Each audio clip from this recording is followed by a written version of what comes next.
우리가 눈이 많이 온 관계로 예배당에 직접 모이지는 못했지만 이렇게 영상으로 설교를 올리게 됨을 다시 한번 양해의 말씀을 드리겠습니다.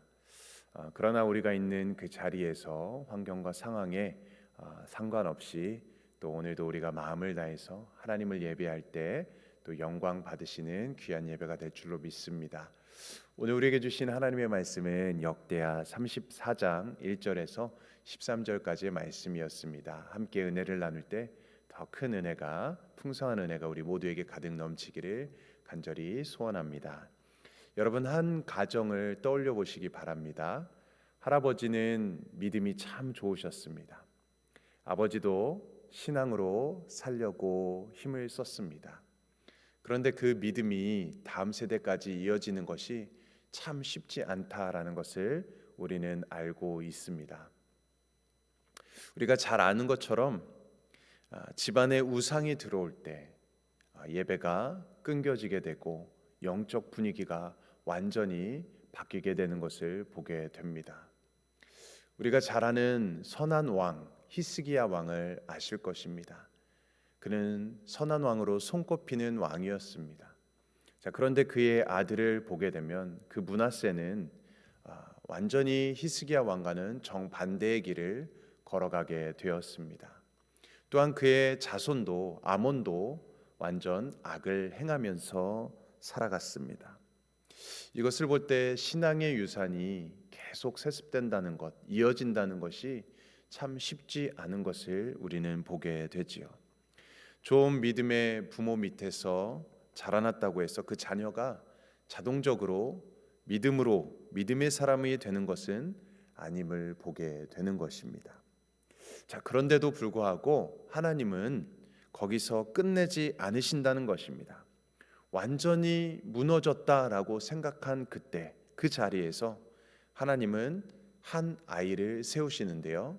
그 아이가 바로 요시야입니다. 오늘 본문에 보면 이렇게 1절에 시작합니다. 요시야가 왕위에 오를 때에 나이가 8세라. 8살입니다. 나라를 다스리기에는 너무 어린 나이이지요. 아버지는 반역으로 죽게 되었습니다. 나라는 영적으로 황폐해져 있습니다. 성전은 훼손되어져 있고 백성들은 우상을 숭배하는 그런 상황 속에 있습니다. 그런데 오늘 성경 2절 말씀에 보니까요, 요시야 왕을 이렇게 평가하고 있습니다. 여호와 보시기에 정직하게 행하여 그의 조상 다윗의 길로 걸으며 좌우로 치우치지 아니하고. 여호사밧과 히스기야도 하나님 보시기에 정직했다라는 평가를 받았습니다. 그런데 좌우로 치우치지 아니했다라는 것은 특별하게 이 표현은 요시야에게만 쓰여져 있다라는 것입니다. 왜 그럴까요? 그것은 그는 분위기에 휩쓸리지 않았기 때문입니다. 요시야 왕은 전통을 핑계로 타협하지 않았다라는 것입니다. 어린 나이였지만 그의 기준은 분명하였습니다. 요시야는 왕위에 오른 지 8년 곧 16살이 되었을 때 그는 하나님을 찾기 시작하였습니다. 그리고 12년째 되던 20살이 될 때에 그는 종교개혁을 시작하게 됩니다. 아직 청년의 때입니다. 그러나 그는 결단하였습니다. 이대로는 안 된다라는 것이었습니다. 사랑하는 성도님들, 나이는 문제가 되지 않습니다. 환경은 문제가 되지 않는 것입니다. 하나님을 찾기로 결단하는 그 순간 역사는 바뀌기 시작하는 것이지요. 요시야의 개혁은 과감했습니다. 산당들을 모두 다 헐었습니다. 그리고 바알과 아세라 그 모든 우상들을 다 완전히 제거해 버렸습니다. 우상 숭배의 흔적을 남기지 않으려고 하였습니다. 이 장면은 단순한 정치 개혁이 아닌 영적인 개혁이었던 것입니다. 더 놀라운 것은 그의 개혁이 남유다에만 머물지 않았다라는 것입니다. 므낫세와 에브라임 그리고 납달리 지역에까지 올라가게 됩니다. 이미 북이스라엘은 황폐해져 있었고 멸망한 상태였지만 그 땅에 남아 있었던 그 우상까지도 완전히 제거해 버리는 것이지요. 여기까지면 됐다라고 하지 않았습니다. 이 정도면 충분하다라고 하지 않았습니다. 죄를 회개할 때는 타협하지 않는 것입니다. 우리의 삶도 마찬가지일 것입니다. 겉모습만 고치는 것은 충분하지 않는 것입니다. 죄의 뿌리를 남겨두면 언젠가 다시 그것이 올라오게 됩니다. 다시 자라나게 되는 것이죠. 자, 요시야 왕은 뿌리까지 제거하였습니다. 다시 돌아가지 않도록 환경 자체를 바꾸었습니다. 이처럼 진짜 회개는 감정적으로만 하는 것이 아닙니다. 완전한 결단이 있어야 하는 것이지요. 오직 나와 내 집은 여호와만을 섬기겠노라 하는 그런 결단. 오직 나는 하나님만을 믿으며 살아가겠노라라는 그런 결단이 있어야 되는 것이죠. 그러한 결단과 고백이 우리 모두에게 있기를 주님의 이름으로 간절히 축복합니다. 또 8절부터는 성전을 수리하는 이야기가 나오게 됩니다. 자, 요시야는 우상을 제거하는 것으로 멈추지 않았다라는 것입니다. 성전을 다시 수리합니다. 어떻게 보면 이 장면이 참으로 중요합니다. 우상을 없애는 것은 지난번에도 이야기했듯이 비우는 일입니다. 비우는 것. 자, 그런데 성전을 다시 세우는 것은 채우는 일입니다. 채우는 것. 예수님께서도 말씀하셨습니다. 더러운 귀신이 나갔는데 집이 비어 있으면 그 집 안에 다시 더 많은 더 악한 귀신들을 데리고 올 수 있다라고 말씀하셨지요. 이처럼 마음을 비우는 것으로 끝나면 안 된다라는 것입니다. 그 자리에 하나님으로 가득 채워야 하는 것입니다. 그 자리에 하나님이 가득 계셔야 하는 것입니다. 자, 그래서 요시야는 알았던 것입니다. 나라가 다시 살 길은 예배의 회복이라는 것을 알았습니다. 자, 그래서 성전을 다시 수리하고 고치는 것입니다. 제사 제도를 바로 세웁니다. 예배를 회복하는 것입니다. 사랑하는 성도 여러분, 우리도 예수님의 십자가로 정결함을 입었습니다. 그러나 예배가 무너지면 다시 흔들리기 시작하는 것입니다. 신앙은 공백을 허락하면 안 되는 것입니다. 비워두면 결국 세상적인 것으로 채우게 되는 것이죠. 자, 그러므로 우리는 의도적으로 예배를 선택해야 하는 것입니다. 자, 요시야 시대도 어두웠습니다. 우상이 일상이 되고 예배는 형식이 되는 때였습니다. 자, 그러나 하나님은 그 한 사람을 통해서 나라를 다시 세워 가시는 것입니다. 여러분, 오늘 우리 가정은 어떠합니까? 오늘 우리가 살고 있는 이 시대는 어떠합니까? 오늘날 많은 교회들은 어떠합니까? 무너진 자리에서 하나님은 다시 시작하십니다. 그리고 그 시작은 언제나 한 사람이었습니다. 믿음으로 바로 선 그 한 사람을 통해서 일하시기 시작하시는 것입니다. 나이가 어려도 환경이 불리해도 과거가 어두워도 하나님이 찾는 그 한 사람을 통해서 하나님은 새로운 역사를 이루어 가시는 것이지요. 요시야는 8살에 왕이 되었지만 20살에 결단하였고 26살에 종교개혁을 통해서 예배를 회복하였습니다. 그리고 성경은 그를 이렇게 기억합니다. 좌우로 치우치지 아니한 왕이다. 사랑하는 성도님들, 우리도 요시야처럼 타협하지 않는 결단으로서 죄를 뿌리째 제거하고 예배를 회복하는 삶을 살아가시기를 간절히 축복합니다. 비워진 마음을 하나님의 임재로 채우시기 바랍니다. 하나님께 기도하고 하나님의 말씀으로 우리를 채워가시기를 간절히 소망합니다.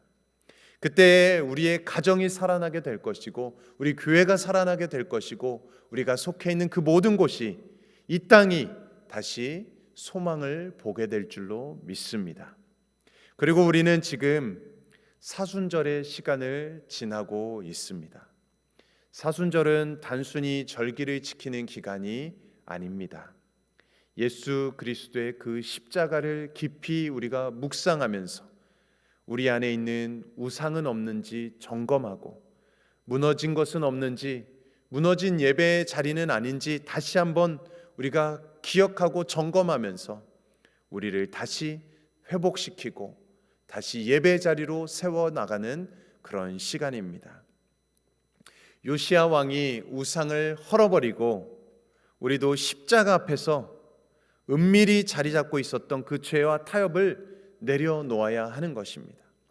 요시야가 성전을 수리했듯이 우리도 우리의 마음의 성전을 다시 세워나가야 하는 것입니다. 사순절은 우리에게 다시 묻고 있습니다.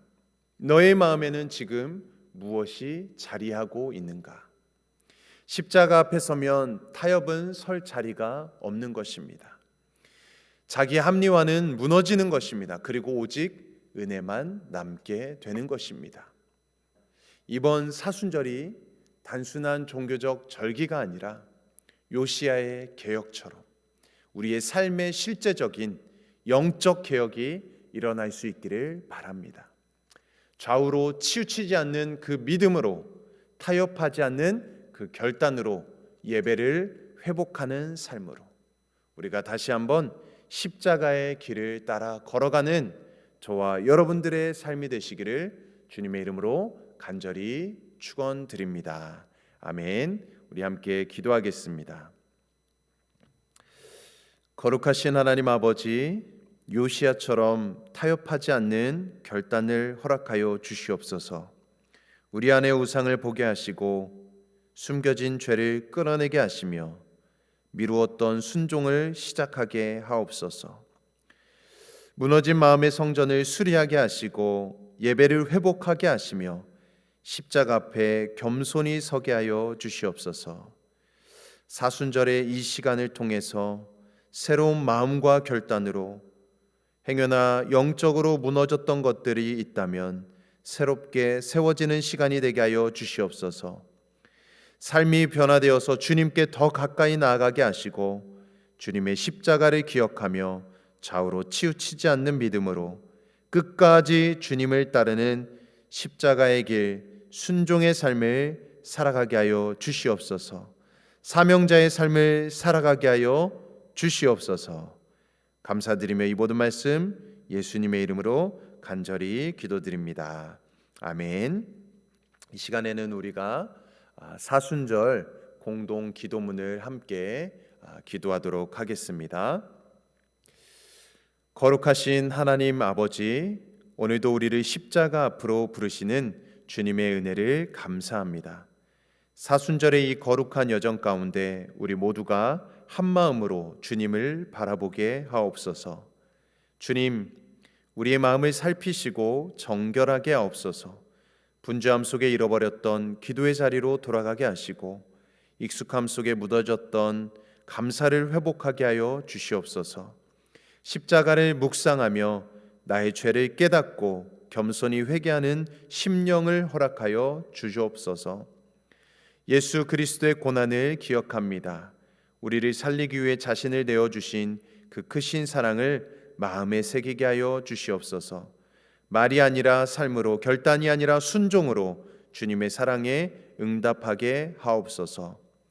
이 사순절 동안 우리의 눈을 열어 이웃의 아픔을 보게 하시고 우리의 손을 열어 나눔을 실천하게 하시고 우리의 입술을 열어 위로와 복음을 전하게 하시고 우리 교회를 하나 되게 하시고 세대와 직분을 넘어 모든 성도가 한 마음으로 기도하게 하시고 십자가 앞에서 겸손히 무릎 꿇게 하시고 우리 가정과 다음 세대를 붙드시고 고난의 자리에서도 믿음을 지키게 하옵소서. 주님, 이 40일의 기도가 형식이 되지 않게 하옵소서. 우리의 삶을 변화시키는 거룩한 불씨가 되게 하시고 십자가의 길 끝에서 부활의 소망을 바라보며 더 깊이 주님을 사랑하는 공동체가 되게 하여 주시옵소서. 예수 그리스도의 이름으로 기도드립니다. 아멘. 시간에는 우리 알바니아 우리 최조영 홍정희 선교사님, 남아공의 곽용섭 박정진 안성준 김현정 선교사님으로 해서도 우리 함께 기도해 주시길 바랍니다. 또한 우리 라준영 선교사님 건강 잘 회복할 수 있도록 수술 이후에 또 잘 치유되고 회복되는 은혜가 임하도록 기도해 주시길 바라고요. 무엇보다 우리 눈길에 안전케 보호하여 주시고 또 추운 날씨 가운데 건강으로 지켜주시도록 또 제설이 잘 이루어져서 우리의 모임과 예배가 잘 진행될 수 있도록 기도해 주시기 바랍니다. 특별히 사순절 기간입니다. 더욱 거룩히 구별되고 또 우리 전교인 캠페인이 곧 시작되는데 온 성도들이 한마음 한뜻으로 주제처럼 기도의 원을 그리는 시간 될 수 있도록 기도해 주시기 바랍니다. 끝으로 우리의 개인과 가정을 위해서, 교회와 또 우리 나라와 민족을 위해서, 세계와 열방을 위해서 시간 우리 주님의 이름 한번 외치며 합심으로 기도하겠습니다.